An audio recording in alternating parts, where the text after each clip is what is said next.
Mentre proseguono le indagini della polizia per identificare il maggior numero possibile di partecipanti all'assalto al treno dei tifosi del Venezia nella stazione di Basiliano dopo la partita di sabato 1 febbraio, è arrivato ieri un altro DASPO dopo gli 8 che hanno colpito gli arrestati tra tifosi del Salisburgo e dell'Udinese, tutti di origine straniera, finiti in manette la sera stessa. Il GIP Carlotta Silva ha infatti convalidato il provvedimento disposto dal questore di Udine Domenico Farinacci nei confronti di un altro tifoso bianconero. Si tratta di un friulano che gli investigatori hanno riconosciuto e collocato sulla scena dell'assalto.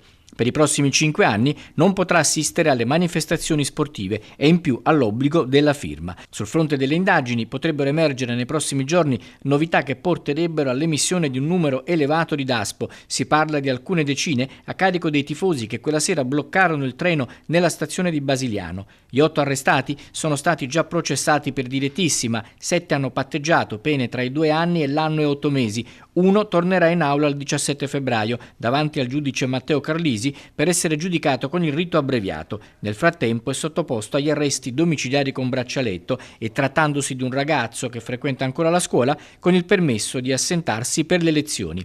I 7 che hanno patteggiato sono stati liberati subito dopo l'applicazione della pena.